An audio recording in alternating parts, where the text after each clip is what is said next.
donc la prochaine table ronde avec comme sujet la transparence salariale.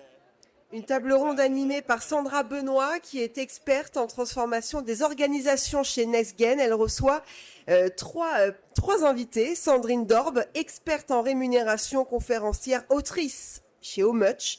Agnès Rabeux, directrice People et Organisation Kia France. Et Yann Fuller, qui est Strategic Partnership chez EMEA Pebble. Je vous laisse la place. Je vous rappelle qu'il y aura une session questions-réponses de 5 minutes. Donc vous pourrez poser toutes vos questions. C'est parti. Bonjour à toutes, bonjour à tous. Merci beaucoup d'être venus nous voir et assister à cette table ronde. Le thème, c'est transparence salariale, par où commencer? Et je suis accompagnée donc par Yann, Agnès et Sandrine. Alors, la rémunération est longtemps restée un sujet interne, souvent géré au fil de l'histoire de l'entreprise. Ce qui change aujourd'hui, c'est la mise en place d'un cadre juridique avec la directive européenne et une transposition que nous attendons en France d'ici juin 2026. L'objectif est clair, c'est l'égalité salariale. Mais pour les employeurs, l'enjeu va bien au-delà, puisque c'est de rendre les décisions de rémunération lisibles, explicables et défendables, socialement, managérialement et parfois même à l'échelle internationale. La transparence salariale n'est donc plus un débat. La question n'est donc plus de faut-il y aller, mais plutôt par où commencer. Avant de partager ces bonnes pratiques de nos intervenants, ce que je vais vous proposer, c'est de reposer le cadre de cette directive européenne. Alors Sandrine, je m'adresse à vous en 3 idées clés. Qu'est-ce que la directive européenne change concrètement pour les employeurs ? Alors, 3 idées clés. Je vais commencer par tricher. Première idée clé, il faut qu'on se rappelle d'où vient la directive. J'espère que vous nous entendez bien, au fond. Cette directive, elle ne vient pas de nulle part. Et moi, j'aime à dire que ce n'est pas un délire de wokistes bruxellois. Elle arrive à un moment où, globalement, en Europe, nous n'arrivons pas à réduire les écarts de rémunération entre les hommes et les femmes. Malgré une directive précédente, malgré des dispositifs locaux. Petite pensée pour l'index EGAPRO. On n'arrive pas à réduire les écarts. Et pourquoi on n'y arrive pas? Parce que les écarts, ils se créent et ils se perpétuent à différents moments de la vie des salariés. Donc le challenge, c'est d'aller tacler ces différents moments en proposant un dispositif qui évite de créer et de perpétuer les écarts. Deuxième constat, c'est qu'en Europe, le climat social est un peu tendu. Ça ne vous aura peut-être pas échappé. Et tendu depuis longtemps. Il y a une vraie crise de défiance et de confiance dans la société au sens large.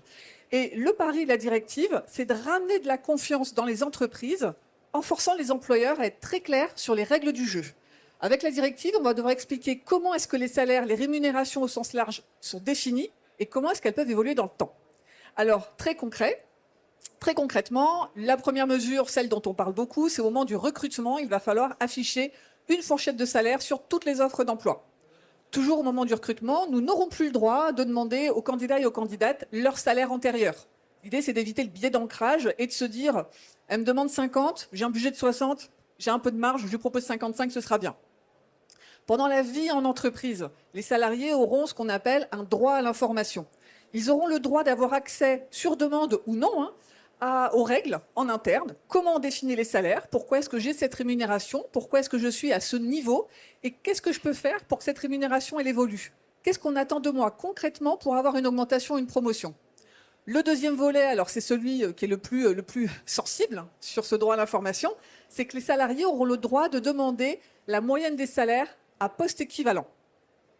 En RH, en France en tout cas, nous aurons 2 mois pour répondre aux questions des salariés et leur fournir la rémunération moyenne à poste équivalent avec le découpage homme-femme. Et donc là, il va falloir s'attendre à apporter des éléments d'explication. Autre élément important, si on est une entreprise de plus de 50 personnes, on a un reporting à faire. Donc là, ce qu'on attend, c'est les détails sur la nouvelle mouture de l'index EGAPRO qui va évoluer pour intégrer les obligations de la directive. Quand on va constater un écart de plus de 5% entre la moyenne des hommes et la moyenne des femmes à poste équivalent, on va devoir mener une étude conjointe avec les partenaires sociaux. Ce qui est un point un peu sensible, parce que parfois on me dit « mais on le fait déjà avec l'index EGAPRO, on leur présente déjà des choses ». Là, il ne s'agira pas de présenter, il va falloir travailler avec elles et eux. travailler à comprendre l'écart, mettre un plan d'action pour le réduire et suivre son plan d'action. Dans les entreprises où le climat social est un peu tendu, on n'est pas particulièrement enthousiaste de devoir partager ces niveaux d'information avec les partenaires sociaux. Les dernières mesures de la directive, on n'aura plus le droit de demander un secret salarial. Alors, ça fait un peu réac parfois ou un peu vieux jeu, mais moi, je connais des entreprises qui, aujourd'hui encore, font signer des papiers à leurs équipes pour leur interdire de discuter de leur rémunération entre collègues. Donc ça, demain, ce sera interdit. On a aussi ce qu'on appelle, et je terminerai sur ce point-là, ce que j'avais promis de faire vite, une inversion de la charge de la preuve. Comme l'accident du travail, ce sera l'entreprise de démontrer qu'elle a tout fait pour ne pas discriminer les gens. Aujourd'hui, si vous vous sentez discriminé, vous devez apporter un premier faisceau d'indices. Demain, il suffira juste de lever la main et votre employeur devra se justifier qu'il a tout mis en place pour ne pas avoir de discrimination. Ça veut dire politique de rémunération, ça veut dire classif propre, ça veut dire évaluation qui permettent de juger de la performance de chacun, chacune. Bref, voilà en quelques mots la directive. Merci, c'est très clair. Agnès, alors la transposition en France n'a pas encore eu lieu. À votre avis, il vaut mieux attendre ou se lancer dès maintenant? Alors la transposition arrive, c'est Elle déjà une arrive, bonne nouvelle. ouais. Parce qu'aujourd'hui, on doit avoir une proposition sur la loi qui doit arriver. C'est déjà la bonne nouvelle. Et alors surtout, il ne faut pas attendre. Il ne faut pas attendre parce que ce que disait Sandrine est particulièrement vrai. Il faut une classification, il faut regarder ces données et vraiment, c'est le secret de la transparence des salaires. Regardez vos données, examinez ce qu'il se passe chez vous en matière de package de rémunération, pas seulement le salaire fixe, tout l'ensemble de la rémunération. Bien évidemment, identifier les écarts et ça prend du temps. Et outre la préparation des données qui est vraiment le maître mot de cette transparence des salaires quand on est DRH et quand on a les mains dans le cambouis, c'est aussi la communication parce que ça se prépare. On ne peut pas donner à des managers et après aux salariés une transparence complète sur les salaires des uns et des autres, même si on ne parle pas de salaire individuel, bien évidemment. Il faut préparer le manager à communiquer sur ces salaires. Donc, et encore en amont, en parler à ses dirigeants. Parce que c'est du leadership avant tout aussi, la transparence du salaire. C'est une stratégie, en fait. Ça n'est pas que donner à quelqu'un qui le demande, et Madame acquiesce, mais c'est vraiment ça. Ça n'est pas que donner à quelqu'un qui le demande la comparaison des salaires de ses collègues. C'est vraiment un principe de transparence au sens propre du terme, c'est-à-dire aligner la stratégie de l'entreprise qui doit être basée sur la confiance, on le sait tous. La transparence des rémunérations, c'est de la confiance avant tout. Donc il y a des travaux préparatoires et une stratégie à mettre en place. Exactement. Communication notamment. De communication notamment. Vous, ça fait maintenant 1 an et demi, je crois, que vous travaillez sur ce sujet-là en tant que DRH au sein de Kia France. Selon vous, avec le recul que vous avez, vous nous conseillez de commencer par quoi? Alors, vraiment, l'analyse de ces données. Donc, on se met devant son fichier Excel par rapport aux augmentations de l'année précédente, par exemple, et on analyse classification par classification. Donc, ce que Sandrine disait tout à l'heure, c'était effectivement indispensable. Il faut que les postes dans l'entreprise soient classifiés. C'est-à-dire que moi, je travaille dans l'automobile, un chef de produit, il a un grade. Et dans la classification de la métallurgie, on a tout ça dans nos conventions collectives. On a des classifications, donc il faut se pencher sur le sujet. Il faut qu'on aligne les postes par rapport à ces grades. C'est ce qui permet le plus d'objectivité quand on doit rendre des comptes aux salariés. On ne parle pas forcément de son petit copain de bureau, on parle vraiment des postes similaires. Donc il faut passer par ça, par l'analyse de ces données et des écarts, et puis aussi, surtout, préparer un budget de compensation de ces écarts, puisqu'on ne peut pas dire, on peut pas afficher une transparence sans derrière agir pour combler les écarts. C'est indispensable, et ça prend 6 mois, 1 année, pour analyser les données, préparer la communication. Bien évidemment, l'analyse des écarts, il faut le préparer et prévoir des budgets année après année et en parler. Parce que c'est ce qui compte aussi. On n'est pas parfait dès le départ, assez rarement, mais quand on affiche qu'on va vraiment combler les écarts, souvent, ça permet aussi de ne pas avoir trop de revendications individuelles. Ok. Dans tous les chantiers que vous avez ouverts sur le sujet de la transparence salariale, vous avez rencontré des tensions et certainement des bonnes surprises. Vous pouvez nous les partager? Les tensions, elles venaient surtout des managers. Ah, Parce que, bien évidemment, dans ces cas-là, ils sont les premiers ils sont en en première frontal ligne. avec les collaborateurs. Donc, ce qu'ils redoutent principalement, c'est de dire « Ah, mais moi, j'étais pas là, comment ça se fait? Comment je vais justifier que X a plus que Y ?» Donc, il faut vraiment, vraiment les rassurer. Nous, ce qu'on a fait très, très concrètement chez Kia France, c'est que on a donc analysé les écarts et individu par individu. Alors, on n'est pas nombreux, hein, on est un peu plus de 100, mais ça se fait bien évidemment à plus large échelle. Individu par individu, on s'est dit, ah là, qu'est-ce qui justifie qu'à ancienneté similaire, à grade similaire, telle personne est un peu plus que telle autre? Alors, il y a les performances, il y a des promotions, mais il y a une justification. Et très honnêtement, au bout du compte, les managers ont vraiment été rassurés et toute l'entreprise a vraiment salué cette transparence des salaires et ça s'est vraiment bien passé parce que c'était bien préparé et communiqué. ouais, en one-to-one avec chacun des managers Oui. et les éléments pour ensuite Ouais. l'aborder avec les collaborateurs. Oui, et après, on a réuni chaque collaborateur en fonction de son grade. Donc, on a vraiment évoqué la transparence dans le grade, c'est-à-dire donner la fourchette de salaire et indiquer aux salariés où il était dans la fourchette de salaire. Ok. Et dans les bonnes surprises là que vous avez vécues? Eh ben, j'ai beaucoup moins de demandes individuelles. Ah oui? C'est-à-dire que j'avais, juste avant les augmentations, souvent beaucoup de défilés dans mon bureau pour je veux une augmentation. J'en ai beaucoup moins parce et on a aussi, alors un point important, expliqué comment on augmentait les salaires. Ah oui. Donc c'est très structuré, mais on a vraiment mis le paquet sur cette communication. Donc en fait, la clé de ce sujet, c'est la compréhension de son salaire, avant tout. La transparence au sein de l'entreprise, mais la compréhension de son salaire. Pourquoi dans la fourchette de salaire, je suis à ce niveau-là? Comment je peux évoluer? Et surtout, comment je suis rémunérée? Parce que c'est souvent quelque chose qui n'est pas très, très bien connu. Donc, c'est vraiment une des clés de cette histoire. Ok, merci. Et Sandrine, vous, qu'est-ce que vous observez chez vos clients en tension et en bonne surprise?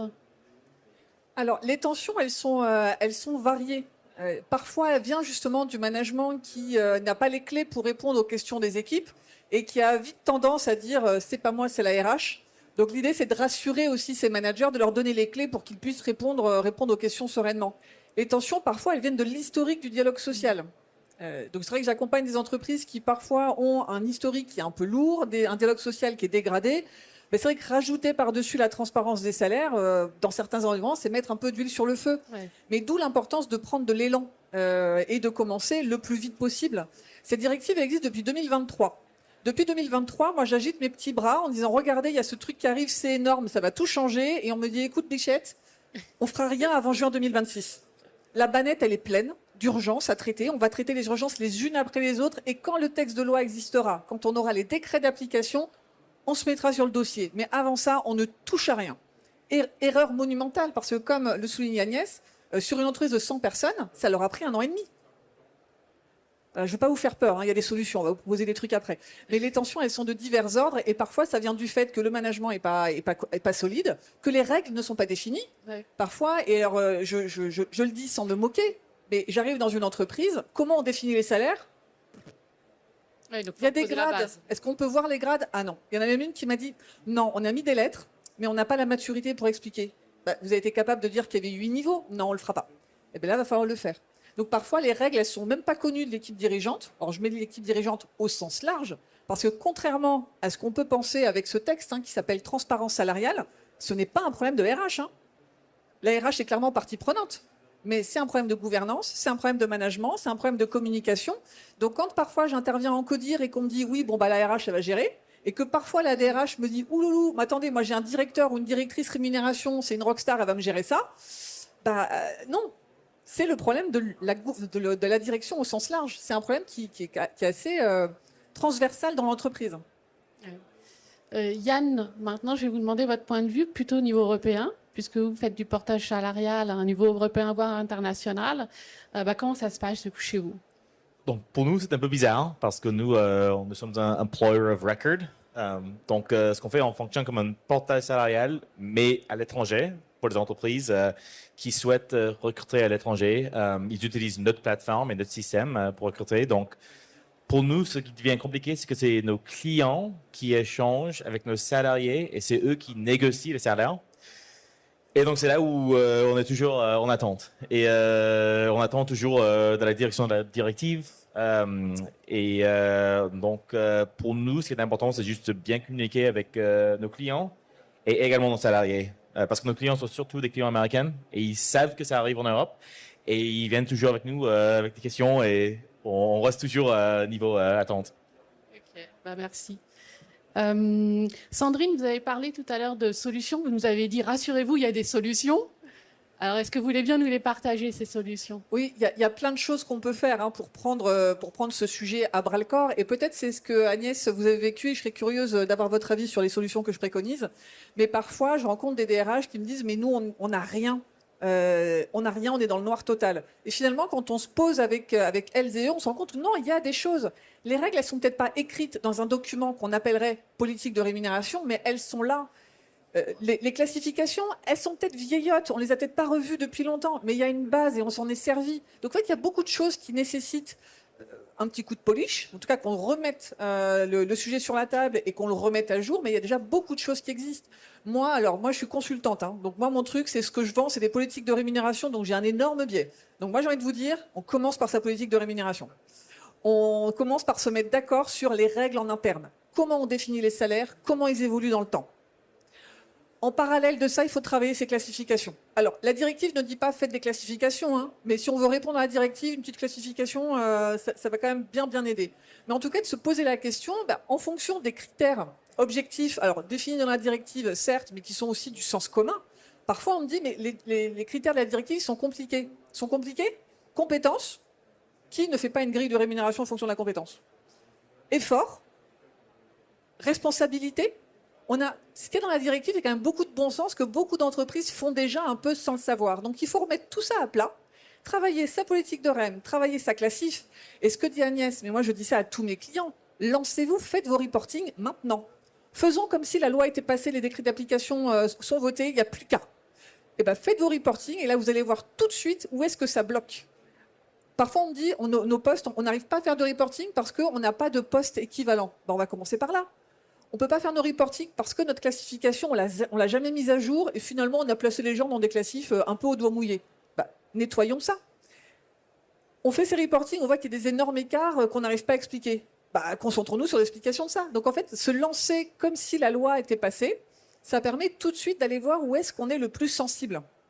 Alors le truc le plus facile pour moi dans la directive, alors une fois j'ai dit ça à un cabinet de conseil en RH, ils m'ont tous sauté à la gorge. Pour moi, je ne m'attendais pas, mais pour moi, le truc le plus facile à faire, c'est arrêter de poser la question aux candidats-candidates, combien vous gagnez en ce moment? Voilà. Là, on a déjà coché une case en arrêtant de poser cette question. On peut commencer à se poser la question, demain, on poste une offre d'emploi, quelle fourchette on peut mettre?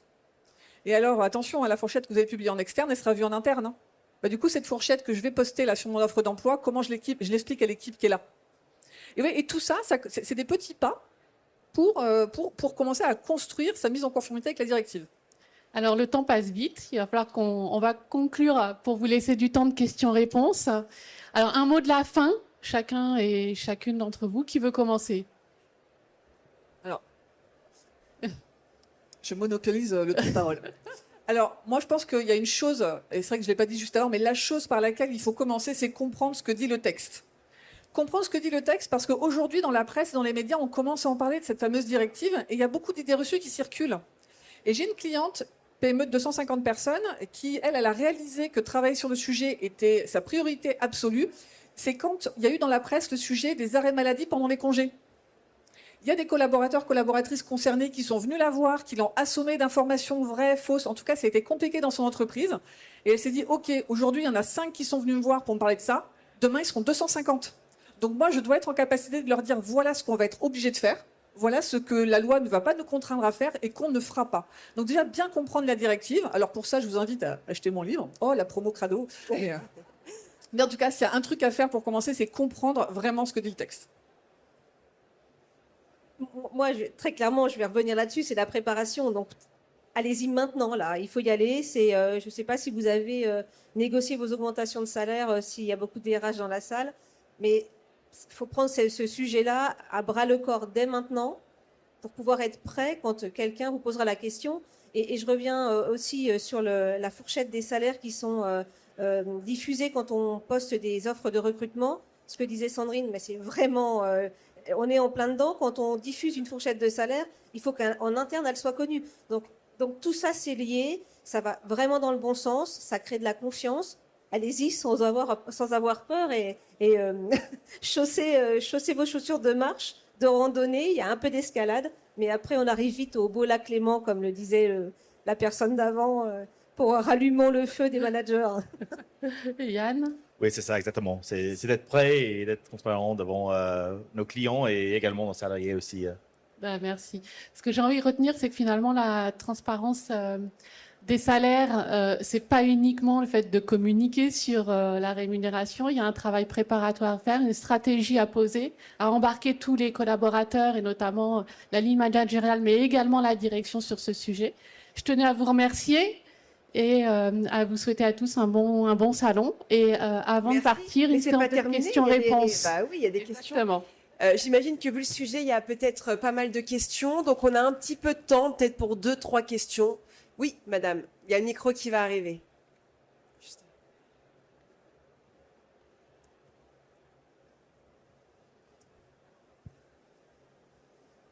Oui, bonjour, j'ai 2 questions. Concernant la justification, l'explication des niveaux de salaire, est-ce qu'on peut s'appuyer également sur les diplômes, le nombre d'années d'expérience par exemple, au-delà des évaluations? Qu'est-ce qui nous permet en fait de construire Absolument. cette explication? Alors, si par diplôme vous entendez niveau académique, Oui. oui. Si par diplôme vous entendez à bac+5, je ne rémunérerai pas de la même façon quelqu'un qui a fait HEC que quelqu'un qui a fait Lyon 3, ça ne va pas fonctionner. Mais si on se dit que pour certains postes, le poste nécessite d'avoir un CAP chaudronnerie, bah oui, on va rémunérer davantage la personne qui a validé son CAP et celle qui ne l'a pas. Parce que le poste le nécessite, c'est un argument objectif. Et l'ancienneté, c'était l'ancienneté votre Oui, question. dans l'entreprise ou le nombre d'années d'expérience Là aussi, totale. tout dépend. L'important, c'est pas est-ce qu'il faut le faire ou pas, est-ce qu'on a le droit ou pas, c'est qu'est-ce que vous êtes prêt à justifier. Si par rapport à votre business, si par rapport à la façon dont vous gérez les ressources humaines et les compétences en interne, ce critère-là est important et que vous êtes prêt à l'expliquer à tout un chacun, on y va. C'est objectif. Pour vous, c'est important par rapport à notre business parce qu'il faut quand même ramener le sujet là d'où il vient. Ce qu'on fait en ressources humaines, moi je fais en rémunération, c'est être au service d'un business. Donc si pour conduire ce business, on a besoin de tel niveau académique, de telles compétences, on a besoin que les gens y restent longtemps, moi ça me va. Si c'est logique, tout tient. Ok, et deuxième petite question, une fourchette de salaire, quand on affiche un poste, c'est quoi l'ordre de grandeur d'une fourchette de salaire? Alors là aussi, c'est le sujet. Tout le monde s'attend, enfin beaucoup de gens s'attendent à ce que la loi précise le sujet. Elle ne le fera pas. Donc il va falloir être un peu cohérent dans la façon de penser. Par exemple, vous ouvrez un poste de junior. Vous cherchez des jeunes diplômés qui n'ont jamais travaillé. Si vous mettez une fourchette de 10%, ça va être compliqué d'expliquer ça à un juge, hein, même aux équipes en interne. Quand vous recrutez un codir, bah là, d'avoir une fourchette de 10-15%, ça s'explique. Parce que dans les membres du CODIR, dans vos candidats, il y auront ceux qui sont déjà CODIR, il y a ceux qui ne le sont pas et qui vont le devenir, on n'aura pas le même niveau de maturité. Voilà, en fonction du poste, on va pouvoir se dire, là, objectivement, à poste équivalent, on peut avoir un écart. Mais la loi ne va pas le définir, donc il faut, une fois de plus, revenir à ce qu'on fait en entreprise et ce qu'on est capable de justifier à tout le monde. Avant la directive, il y a des choses qu'on validait en CODIR et qui ne sortaient pas. Là, il faut se dire, ça va sortir, et est-ce qu'on est prêt? Ça va sortir de la salle du CODIR, nos décisions, et est-ce qu'on est prêt à les dire? Et la plupart du temps, on dit oui, ça, moi, je suis prêt à le justifier parce que c'est cohérent avec mon business. Si vous répondez à cette question, oui, pour moi, c'est OK. On attend pour une dernière question. Alors, il y a madame.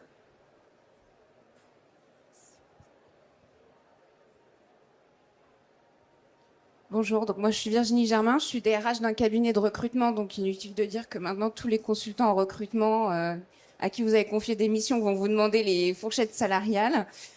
Moi j'ai une question sur l'évaluation des compétences.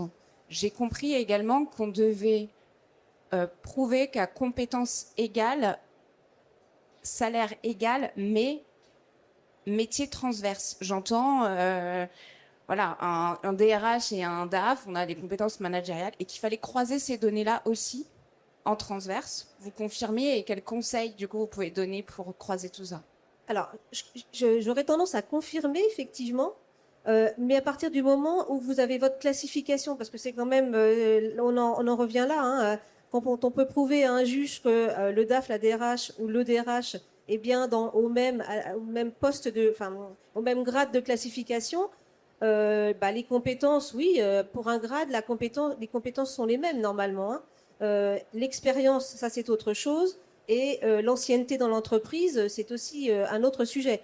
Mais vraiment, la clé, c'est la classification, puisqu'on aura dit tel poste et tel poste ont le même grade, et donc appartiennent à une même fourchette de salaire. Et donc là, à partir de là, alors il y aura peut-être des écarts, hein, et donc il faut prendre des dispositions pour combler ces écarts s'ils ne sont pas légitimes. Mais il y a quand même pas mal d'écarts légitimes, il ne faut pas non plus avoir trop peur, hein. Donc, nos reporting, on doit essentiellement se baser sur les classifications et pas forcément le référentiel de Moi, je compétences. ne sais pas si tu es d'accord. Et surtout que dans la classification, vraiment, la classification est la clé. Il n'y a pas que compétences. Il y aura plein d'autres choses dans la classification qui vont permettre d'expliquer pourquoi un DAF et une DRH ne sont pas payés la même chose. Et parfois, on va aussi se retrouver dans un cas où, une fois qu'on aura retravaillé la classif, on va se dire pourquoi ils ne sont pas payés la même chose. Donc, il n'y a pas que la compétence, hein. Vous mettez dans votre classification tout ce dont votre business a besoin. Merci. Merci beaucoup.